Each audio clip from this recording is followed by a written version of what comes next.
you can see a little bit smoky. We're actually trying to sort it out a little bit, but sometimes fires smoke a bit more than you'd like them to. Yeah, once again, very welcome. Rexon's joining around the fire as well tonight, and we're going to discuss one or two questions and just talk about a few things as well. Rexon, you want to say hello? Hi everyone, around the fire. It's very nice this afternoon. As Peter said, it's a little bit of smoke, but really, we're really enjoying here. We have a few questions that Peter is going to read through, and we're really going to... I think we're going to get to one or two questions just now, but just first of all, just as a general thing, it's interesting to see the kind of questions that are coming through, and also we'll obviously let people know more in advance and encourage them to send more questions. But just in interest as well for future questions, it's fire@wildearth.tv. And it's an interesting space that's developing. I mean, physically sitting around a fire is obviously a fantastic place, but it also gives us the opportunity to talk a little bit about behind the camera as well. He's behind the camera tonight.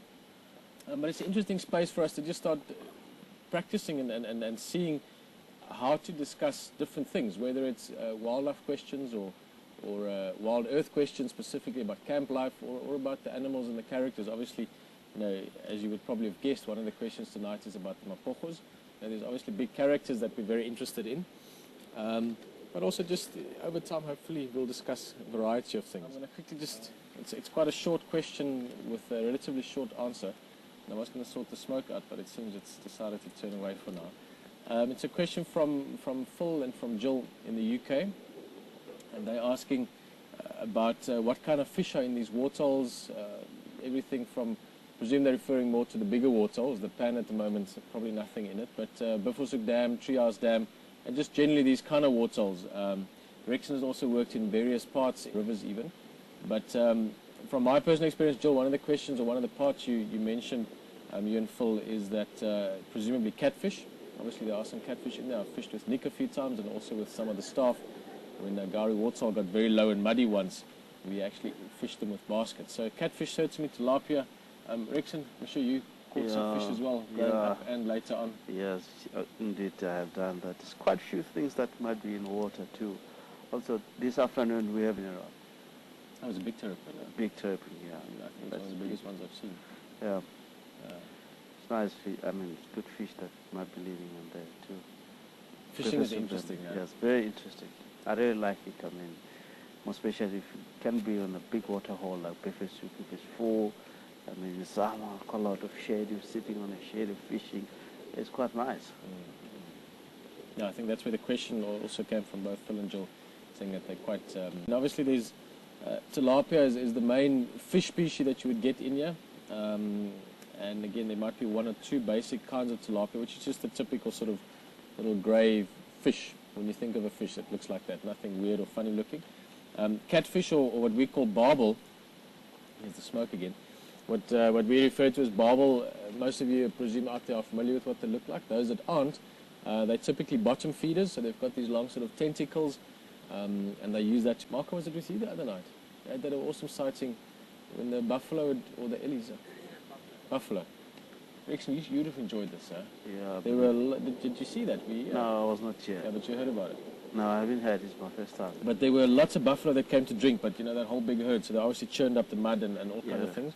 And there was a lot of debris and floating things on the top, and obviously the buffalo as well, being in the water, all the flies and things coming from them. They were just, Marco, how many? 10, 20? Maybe go look for that. I'm sure that might be somewhere on YouTube still, for Phil and Jill if you want to have a look. Next question. This one is from Dawn Whitefoot, and it regards buffalo horns. It's a question that pops up every now and again, so we thought we'll talk about it a little bit more also with the behind the scenes. Marco and them the other day went and weighed some of these buffalo horns to get an idea of what they weigh. But basically Dawn's question is, what do these buffalo horns consist of? What is it physically made of? That influence the animal? Are they going to really suffer? Are they going to survive fine? You know, specifically she's referring to the judge, again another character that we're all quite familiar with. And also asking why it's got all those pock marks in it.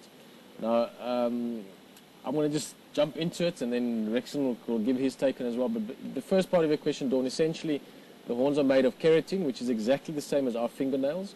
For that matter, exactly the same as a rhino horn. So it's very, very hard fingernails. Keratin with buffaloes, obviously, is just something that's, again, over time grown much heavier, much harder and that's also why you get those pock marks. You can imagine if our fingernails were about that thick, and we rub them up against tree bark and branches and things all the time, then eventually they would get some marks in them. But in terms of how they survive, Rex, I'm sure you've also seen lots of different buffalo with funny horns. Except Judge, I've seen, buffalo with fat horns. In general, they survive life like confidence on what they're doing. The lion can see is healthy, is strong. The one comes so close. It can survive easy. It won't really influence the animal itself. Like Judge, he's been here around. There's quite a lot of mapokos, hunting around there, killing buffalo, but Judge is still surviving. I heard you guys have sighted Judge about a week ago, if I believe. Yeah. There's one of interesting buffalo that hangs around in the area with quite a lot of life. Rexon, how long has the buffalo, has Judge been around? Have you seen him for long? He's been here for long. I believe while I was guiding from Galago, Judge was around the area. My first time seeing Judge, it was around, Peter knows the area well, 3 in a row in Bedford. Yeah, it's my first time seeing him the north of here. So, 5, somewhere there, I believe, yeah.